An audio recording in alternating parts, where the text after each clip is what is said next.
मेरा माया हुन्छ मायाको आवाज कस्तो हुन्छ मायाको स्वभाव कस्तो हुन्छ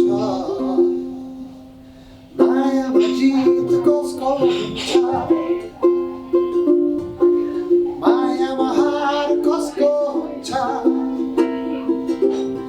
यो जित र हारको प्रतिशोधमा मायाको चाहिँ के हुन्छ के भनेर माया हुन्छ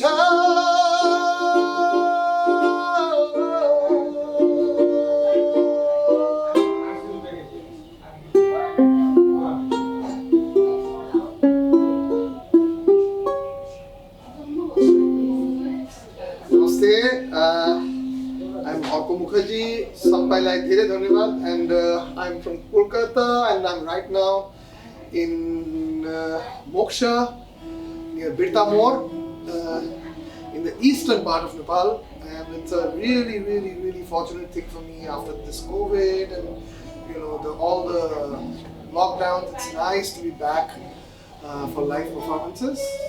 Thanks to everyone here. Yeah, Master, tell me. I love Birtamode and I love the eastern part of Nepal very much. Primarily also because I've kind of semi-grown up in Darjeeling Hills and along the borders in the villages of Ilam and Darjeeling around areas like Maimanjan and Monglabadi, and these areas are like, some parts are in Nepal, some parts are in Bengal, but it's like you can't really differentiate them because it's just a man-made border. Otherwise the cultures are really the same. So yeah, it's beautiful to be here, and this is a good time of the year. Lovely, not so hot, and relaxed weather, relaxed vibe. Beautiful people. I love being here. I don't really look at music anymore from the point of view of genre. I think music largely is a part of life. It's not beyond life. Actually, nothing is beyond life. Dance, music, food, they all exist because life exists. So, the day you are gone, all of it is gone. So, I mean, maybe you exist in some other form, but this body, this way of existing is gone. So, I would say that it's living with music and life at the same time. I mean, and everything is folk music, like Louis Armstrong says. It's like all that I hear is folk music.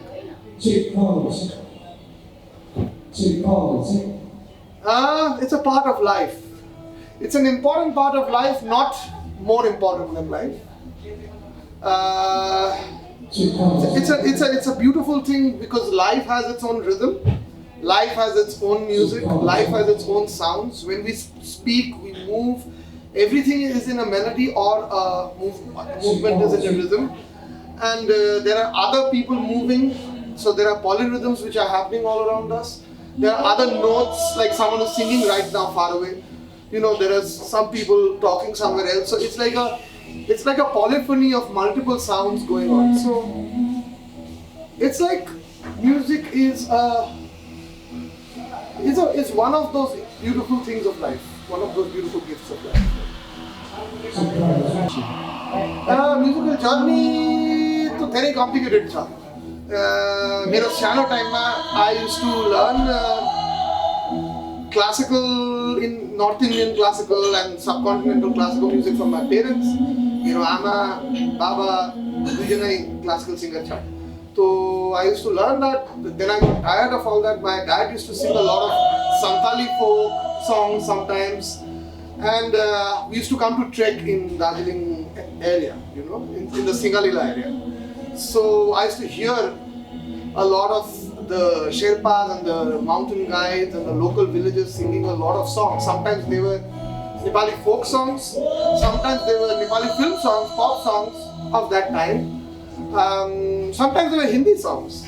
I was listening to, we were growing up at a time when Chitrahar and Super Hit Mukabla was going on TV, and we didn't have cable TV in those days. No. So it's a mixture of all those things, and then deciding to play rock music, coming out of it, play metal coming out of that, learn jazz, music theory, then realizing all of it is like, these are all names, you know. So eventually starting to love people more than just genres, and that way you start, you start your own journey. And it's a long journey. There are so many stories.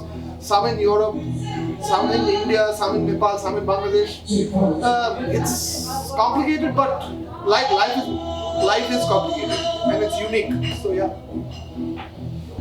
I started singing at the age of 2.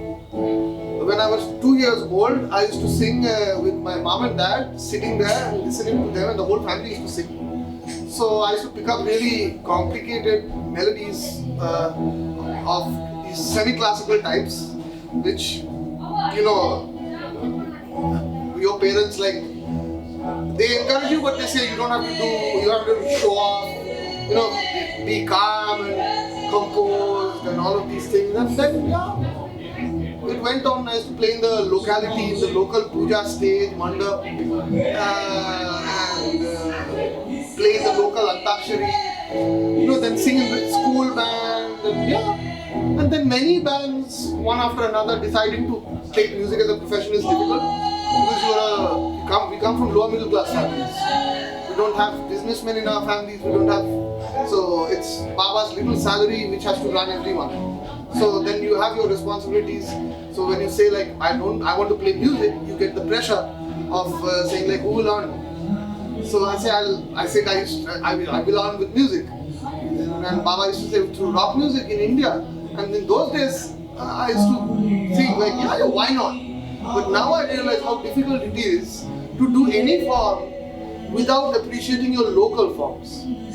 What you grow up with. If you don't really realize that, you will never understand the way of moving forward with it. And to move forward, you can't just imitate something which is not a part of your growing up. Suddenly it can't happen. You have to spend time with it. So yeah, it happens like that. I am very grateful to the audience of Nepal, Nepali speaking people all over the world. I'm very, very grateful. I'm super,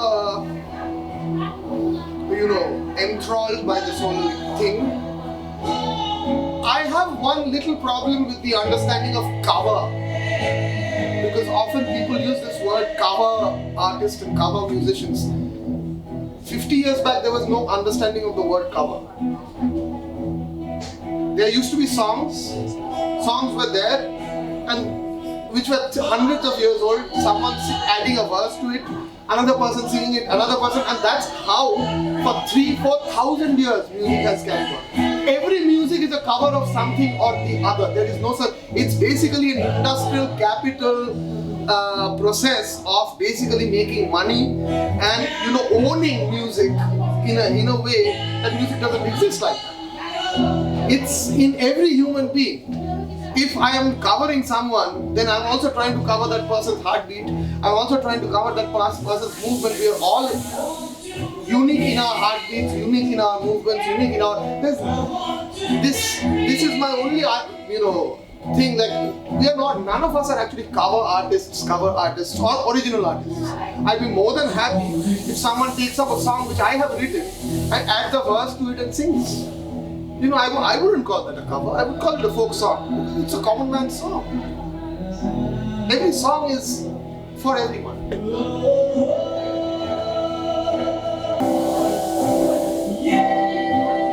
Very difficult thing to answer.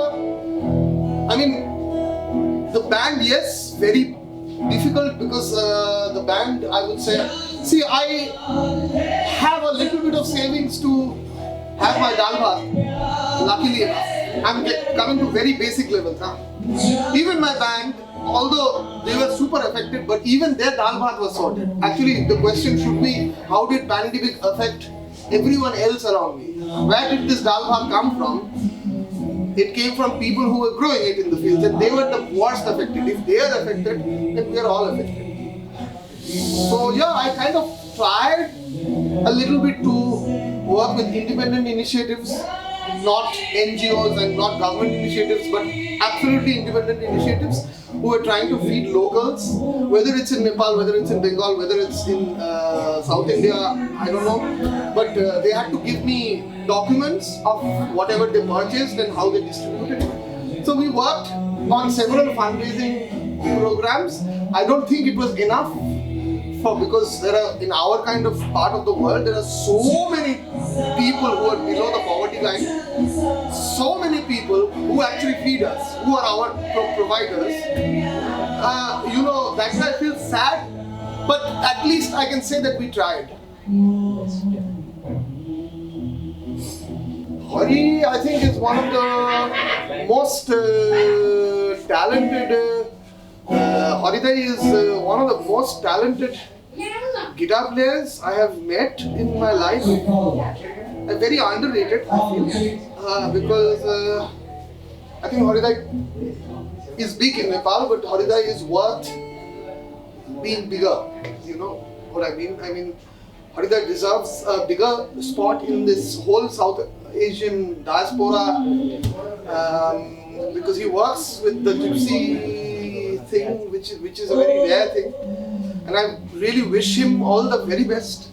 I love playing with him. He's a very, very talented, super loving person. His family, Bauju, his daughters, all of them, like, they're very, very, very beautiful people. I've got their hospitality, love, care. They've treated me like their own brother. So yeah, I mean, I wish his music reaches out to more people outside of this Kathmandu or the cityscape, and more to people across the world.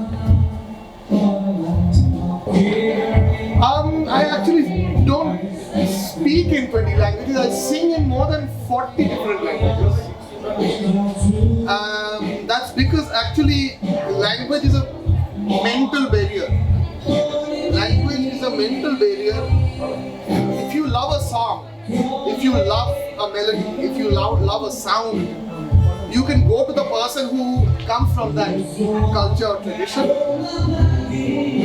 and you can go there, you can ask that person to write that, try to pick it up, try to get it corrected, make your mistakes. Like for me, my Nepali is still not. मेरो नेपाली तो राम्रो छैन. बोल्नेमा तो अभी भी धेरै समस्या छ, लेकिन बुझ्नेमा अभी ठिकै छ. So, but it's an everyday effort. It's like each language has its own sound, its own music, its own rhythm. Like the way in Nepal, the way there's a sound to it, and if you go to Pashtim of Nepal, it is slightly different. Like the saw becomes shaw, like Saili becomes shiny. So each of these things are very. If you look at it musically, then it becomes easier. Instead of looking at it like super academically, it's nice. It's like. It's the same with French for me. It's like when I first was living in France, it was very difficult to understand. But après, c'est pas compliqué. It's good. Not something super complicated. You have to, if you have to speak French, you also have to understand. Ça c'est très compliqué. So instead of saying ça c'est très compliqué, they would say c'est très compliqué. This is the sound of the language. So it's not just speaking a language. It's also the sound, which is very important. The sound, the music, the rhythm, the stop. Those things are very, very interesting. Like Yeah, and in Kathmandu, the Newari people when they speak Nepali is totally different from the way people speak in Purva. So yeah, I mean, someone says cha, someone says cha. There are so many cha, so many different things. It's beautiful because it's diverse. So yeah, I started off with the guitar and I started off with harmonium as a kid. Then guitar, dotara, which is similar to a tunguna, ukulele. There's a Kazakh instrument called the domra. I play a tribal instrument called the Kamak, which is a Bengali tribal instrument.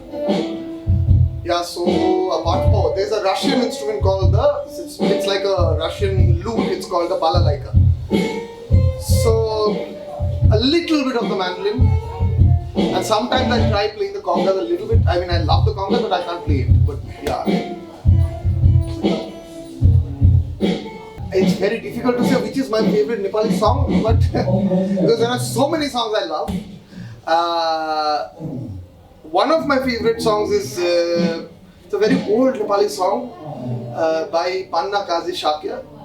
Stiriri Murali Bajyo Banaima. It's one of my most favorite songs. Buddhi Krishna Lamichani Dai. His song Piri Ma Basera Merai Bato Herera Meri Amaru Di Munai Sankera. That's actually a very, I mean, that song really inspires me because that is a reality of the common people. And yes, Resham Firidi is a song I grew up with. It's like your own girlfriend. It's hard to. Resham Firidi is like your girlfriend, like your partner, like your wife. You live with it, you fight with it, you separate from it a little bit time, and then you give some time to it. You again come back to it. You again find her beautiful. It's like Mount Kanchenjunga, you know. So yeah, Resham Firidi is definitely, and many other songs. I think do not differentiate in music, in life, in people in terms of okay, this is good music, this is bad music, or even in life like he is Pahun, he is Matwali, he is not Matwali, he's a Chetri, he's a Newar. Even in music, this is rock, that is pop. Try to avoid these divisions. Look at life from the point of view of one life as a human being. You know, if you ask me, who are you? I would say that, where are you from? I would say, I'm from Earth. Where are you from? Yeah. So that's the only thing, I guess. Yeah. I would like to play a song which is an original song.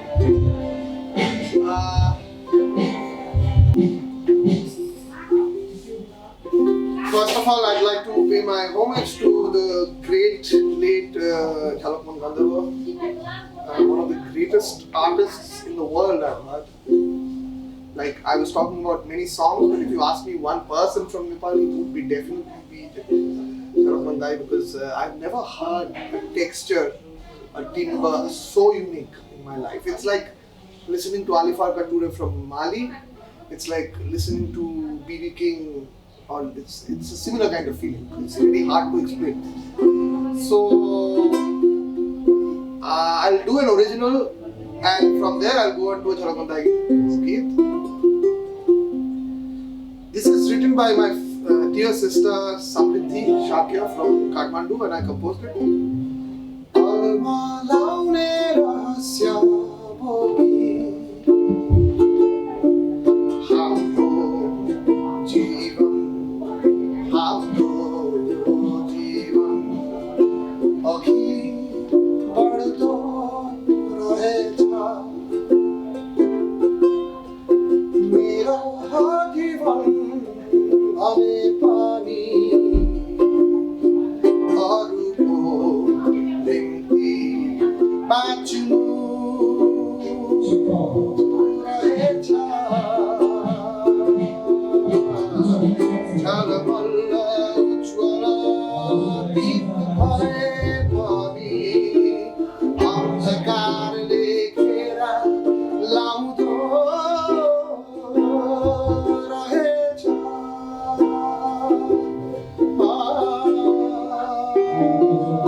Sampai Lai.